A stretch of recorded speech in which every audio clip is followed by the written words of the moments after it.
After cooking dinner for 12 people, my sister-in-law said loudly, "We should just order takeout next time. At least it'll be edible." My husband snorted. I looked around. No one defended me. So I stood up, took my apron off, and said, "Next time, you can all pay for takeout too. Because I'm done." They laughed. Until I canceled every holiday reservation with my name on it. Let me take you back to that Thanksgiving night again. Kelly's voice still echoes in my head. "We should just order takeout next time. At least it'll be edible." I had just pulled a second turkey out of the oven. My feet hurt. My back ached. I hadn't sat down all day. I was sweating through my shirt, and the only thing I'd eaten since breakfast was a corner piece of cornbread I grabbed while plating. And then she says that. And Mark, my husband, laughs. Not a big laugh. Just a snort. But that was enough. It wasn't just about the food. It was about how nobody respected the work I did. How they all came in, expected to be waited on, expected a perfect dinner, and couldn't even pretend to be grateful. So yeah. I stood up. I took my apron off and set it straight. "Next time, you can all pay for takeout too. Because I'm done." Then I walked away. You know what they did? They laughed. Mark didn't follow me. Didn't even call my name. I poured a glass of red wine in the kitchen and leaned against the counter. No one came in to check on me. No one helped with dishes. They kept eating. Kelly made some joke I couldn't hear. Someone turned on the football game. I was invisible. That was the moment something in me flipped. That night, I didn't say another word. When the last car pulled out of the driveway, I didn't nag Mark about what happened. I just got in bed and turned my back to him. He didn't apologize. The next morning, I didn't clean up. He walked into the kitchen, saw the disaster zone, and said, "Are we doing leftovers for lunch?" I looked at him and said, "I'm not touching a single dish. Eat what you want." Then I got dressed and left the house. I went to the park, sat in the car, and just breathed. For the first time in a long time, I let myself feel the anger. The way I'd been treated, not just that day, but over years. Every time Kelly rolled her eyes at me. Every time Mark's mom criticized something I did. Every time Mark ignored it. I decided I was done pretending. What they didn't get was that I wasn't just the person who cooked. I ran the holidays. Every family gathering from the past 5 years had my name on it. I was the one who booked the cabins, organized the rental cars, made the menus, bought matching pajamas, coordinated the Secret Santa. I made the holidays work. They just showed up. So I went into my email and started canceling. First, the Christmas cabin up in Asheville. Gone. Second, the beach house on Anna Maria Island for New Year's. Canceled. Third, the Easter brunch reservation at that fancy place in Sarasota. I called and told them to give our table away. Every cancellation I made hit like a domino. One by one, the plans unraveled. They didn't find out right away. Kelly texted me a week later. "Hey, can you resend the address for the cabin? Trying to plan our drive." Irraplia, no cabin. Canceled it. "I'm not planning anything anymore. Feel free to make your own arrangements." She didn't respond. 3 hours later, Mark came home from work and said, "Why is Kelly freaking out about Christmas?" I said, "Because she assumed I'd still do everything, even after the way she treated me." He sat on the couch and rubbed his face like I was the problem. "I mean, you could have at least told people," he said. I stared at him. "You mean the same way you stood up for me when your sister insulted me at the dinner table?" He didn't answer. December 24th rolled around. Normally, by then, our tree would be up, the guest room would be made, and we'd be baking cookies for Santa with Kelly's kids. This time, nothing. No decorations. No lights. Just the quiet hum of the dishwasher and the awkward silence between Mark and me. He asked, half-heartedly, if we were still doing gifts with his family. I said, "Nope. I didn't draw any names this year. They can figure it out on their own." Christmas Day came and went. Mark's mom tried to host something. But no one volunteered to help cook, and the food was a disaster. Frozen lasagna, a sad bowl of salad, store-bought cookies in a plastic tray. I saw it all on Facebook. No photos of stockings. No matching outfits. Just blurry pictures of people who looked tired and confused. Kelly posted one photo of her kids eating pizza. The caption said, "Not the same without our usual holiday magic." Damn right it wasn't. So after the train wreck of a Christmas, I thought maybe they'd get it.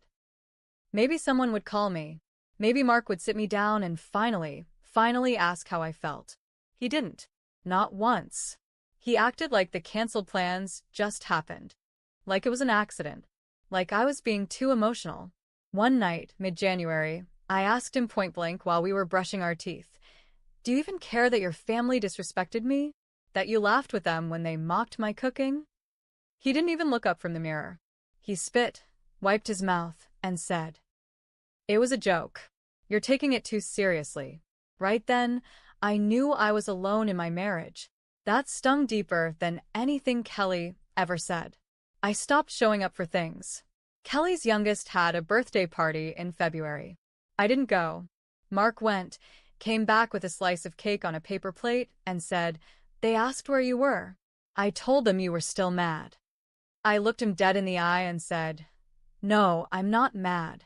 I'm finished." And I meant it. Mid-March, Kelly's oldest daughter, Gracie, texted me, "Aunt Opie, are you mad at us? I miss the stuff we used to do." That cracked me a bit. She was 15. She'd helped me peel sweet potatoes last year. She always said thank you, always hugged me. I didn't blame her. So I responded, "I'm not mad at you, sweetie. Just taking a step back from adults who treated me badly." She didn't reply. But 2 hours later, Kelly texted me, just one line, "Don't drag my kid into this." I took a deep breath and replied, "Then maybe teach your kid how to treat people better than you do." She didn't answer, but she did post some vague status online about people making drama out of nothing and ruining traditions. Of course she did. April rolled in. It was close to our anniversary. 10 years. We always did something nice, usually a weekend in Savannah or a fancy dinner downtown. This year, I said nothing. I waited to see what he would do. Mark came home the night before with a grocery store bouquet and a bottle of wine. "Happy anniversary," he said, handing them to me like I was a coworker or something. No card. No reservation. No plans. I stared at the flowers and asked, "This is what 10 years means to you?" He shrugged. "We've had a rough few months. I didn't think you'd be up for anything." "You didn't ask," I said. He rolled his eyes. "You've been cold since Thanksgiving. You act like I cheated or something." And there it was. "No," I said. "You didn't cheat. But you showed me how little I matter to you. That's worse." He scoffed, tossed the wine on the table, and said, "Jesus, Opie. It was one joke. You've turned it into a war." "No," I said. The war started when I realized no one would fight for me. The next week, his mom called me. "Sweetheart, it's been long enough, don't you think? We all say things we don't mean during holidays." "She meant it," I said. "She's always meant it."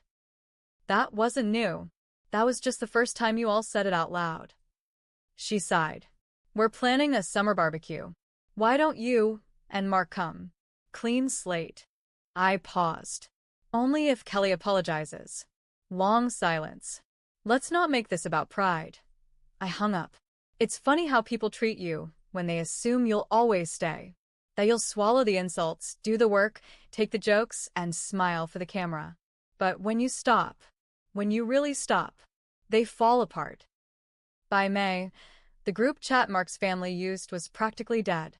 It used to ping all the time, photos of birthday cakes, updates on who's bringing what, memes about chaotic Thanksgivings. That group chat had my fingerprints all over it. I was the one who'd started it years ago. I named it the Last Name Circus. Everyone laughed. Now it was just Kelly posting half-hearted questions like, "So, anyone want to host July 4th? No one replied. 2 days later. "We could do it at our place, but not if I'm the only one cooking again." Still nothing. Finally, Mark's cousin Jason wrote back, "Honestly not up for anything this year. Just not the same vibe." I took a screenshot and saved it.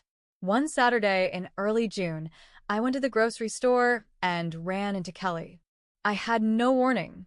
I turned into the baking aisle and there she was, grabbing a bag of sugar. She looked up, froze, and then gave me this fake smile like nothing had happened. "Hey, stranger," she said. I just nodded, tried to push my cart past. "You know," she said, blocking the aisle with her cart, "the family really misses you, especially Mom. She says it's not the same without your touch." I said nothing. I wasn't playing her game. Then she tilted her head and said something that almost made me laugh. But I guess we all got tired of walking on eggshells. I looked her dead in the face and said, "You weren't walking on eggshells. You were throwing them." She blinked, and I could see it. It shook her a bit. "Whatever," she muttered, moving her cart. I let her walk off, but my hands were shaking. Not from fear, from rage. That she could gaslight me in a baking aisle, like she hadn't started the whole mess. That night, I told Mark what happened. Not because I expected him to care, but because I wanted to see his reaction. He sighed like he was exhausted. God, are we still on this? That was it. No defense. No shock. No care. I asked, "Do you even know what I gave up for your family?" Every holiday, every plan, every tradition, we had it because I built it. And when they mocked me, you laughed. You didn't defend me. You didn't even check on me. He looked annoyed, like I was bothering him. "So what now?" he said. "You gonna hold this over everyone's head forever?" "No," I said. "I'm going to hold it over mine. And decide how much more of this I want to carry." July came. My birthday fell on a Saturday. I didn't expect a parade, but I thought maybe, Mark would plan something quiet. Something just for us. Instead, I woke up to a text from his mother. "Happy birthday. Hope Mark treats you well today," smiley face. I laughed out loud. Because Mark? He forgot. Nothing was planned. He said he'd take me out later. When I asked if he made a reservation, he shrugged. "You're picky. Figured you'd want to pick the place." That night, I took myself out. Alone. Drove to a restaurant I used to love before all this mess made me lose my appetite. I ordered a glass of wine. 2 courses. Sat on the patio. Watched families laugh. When the waiter asked if I was celebrating anything, I said, "Yeah. The day I stopped doing things for people who never appreciated me." I went home, packed a suitcase, and slept in the guest room. The next morning, I told Mark I was going to stay with my sister for a while. He barely looked up from his phone. "If that's what you want." I moved in with my sister the next day. Her guest room was small, but it had something my house with Mark didn't. Peace. No tension in the walls. No passive-aggressive silence. No cold looks over morning coffee. Just me, my suitcase, and my decision. At first, Mark didn't take it seriously. He thought I needed to cool off. A few days passed. Then a week. Then 3.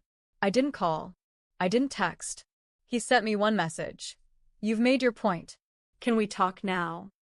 I didn't answer. Instead, I started making a list. Of what was mine. Of what I'd built. Of what I was no longer willing to tolerate. By mid-August, I filed for divorce. Mark was shocked. He called me over and over. Left voicemails saying, "I didn't mean for it to get this far. And can't we go to counseling or something?" Too late. I'd been in counseling by myself for 6 months. He never noticed. After I filed, his family exploded. Not at me. At each other. His mother called me in tears one night. Actual tears. Said she missed me. Said things weren't the same. I stayed calm. When your daughter insulted me in front of everyone and you said nothing, that's when things changed. And when Mark laughed, that's when they ended. She begged me to reconsider. I told her, "You should have taught your children that kindness matters. This is what happens when you don't." She didn't call again. Here's the part one didn't plan, but it was satisfying. In October, Kelly hosted a last-minute Halloween gathering. She posted photos. Store-bought candy. Cheap decor. Plastic tablecloths. 3 people showed up. Dale, the cousin, and one of her kids' friends. No one helped clean up. No one brought anything. She posted on Facebook the next day. Reminder to appreciate the people who put effort into making things special. You'll miss them when they're gone. I didn't comment, but my sister and I had a good laugh about it. The divorce dragged on. He stalled, said he was reconsidering everything, tried to delay signing. In December, he showed up at my sister's door, holding a box. Inside were cards, photos, Pieces of our life. "You can't just erase us," he said. "We had good years." I nodded. We did. "But I didn't erase us. You did." One snort at that table told me exactly where I stood. He looked broken, But I didn't feel sorry. I felt relief. I told him I'd see him in court.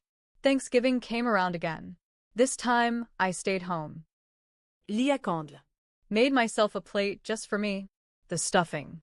The cranberry orange sauce. One small turkey breast. I sat at the table alone. But it was quiet. Peaceful.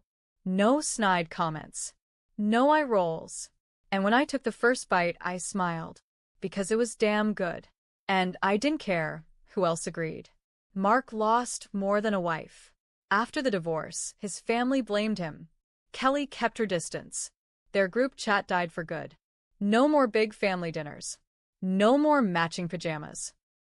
No more traditions. They didn't laugh anymore. And me, I rebuilt. Slowly. I reconnected with old friends. Found a part-time job at a local bakery. Started dating again. Nothing serious yet, but enough to remember how it feels to be seen. Was I perfect? No. I should have spoken up earlier. Should have set boundaries years before. I waited too long. I let people walk on me because I thought that was what good wives did. Good daughters-in-law. Good hosts. But I learned. And the next time I host a dinner, it'll be for people who bring more than just an appetite. They'll bring respect.